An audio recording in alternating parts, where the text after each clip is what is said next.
Si les défenses immunitaires d'un corps sont affaiblies, pour une raison ou pour une autre, et que le système de défense immunitaire d'un organisme est faible, et que l'équilibre sain est rompu, je vous donne un exemple. Une souche d'un streptocoque, par exemple, peut proliférer en quelques secondes, 20 secondes, disons.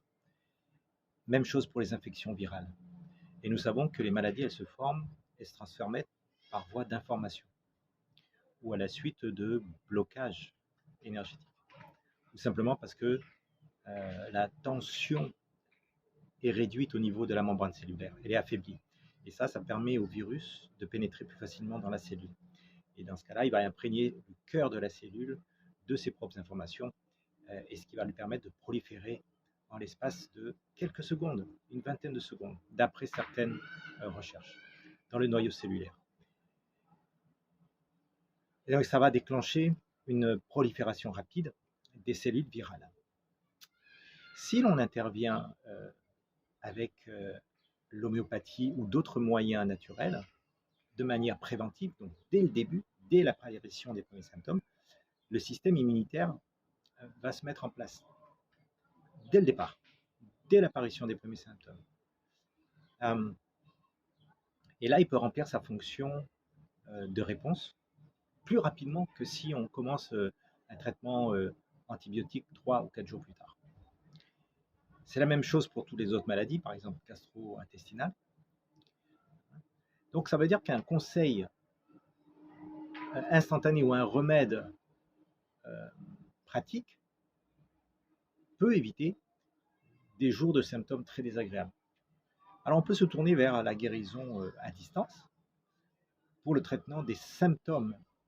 Mais étant donné que l'intervention est effectuée par le biais de la transmission d'une information à distance, elle n'a pas d'effet sur la santé. Et ça, c'est très important à le savoir. L'intervention, elle est réalisée par le biais d'un envoi d'informations par le corps.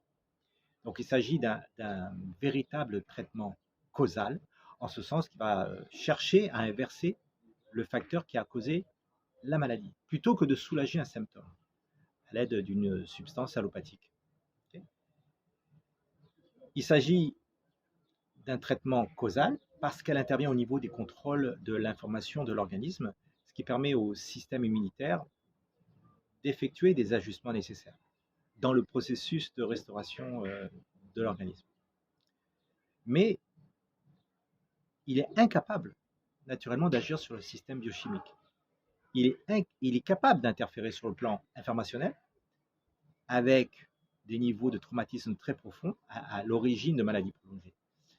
Donc, à travers la thérapie des chakras, des méridiens et autres thérapies alternatives, hein, on peut aussi avoir une présence physique avec le patient. Donc, si un patient nous contacte par téléphone ou par écrit, la première chose à faire, c'est de déterminer ce qui peut être traité à distance ou non. Établir ce qui peut être résolu de manière non locale, dans une situation donnée, ou ce qui nécessite un contact personnel. Et en fonction de cette situation, on peut conseiller, par exemple, d'appeler un médecin, une ambulance, immédiatement. Mais la guérison à distance, elle peut être appliquée de manière informationnelle, comme une thérapie informationnelle. Elle est complémentaire à la médecine allopathique ou médecine traditionnelle chinoise ou autre, et elle permet une application non localisée. Sinon, dans ce cas-là, on se tourne vers des méthodes conventionnelles. Et de cette manière, on peut évaluer en toute sécurité les possibilités qui sont offertes par la guérison à distance. Et donc, sur la base de ma propre expérience, quand je traite à distance, je peux dire que c'est super agréable de recevoir des feedbacks des gens, de pouvoir apporter de l'aide rapide aux personnes qui ont besoin d'un traitement à distance et de savoir que ces personnes vont mieux. Ça, c'est le kiff, je dirais.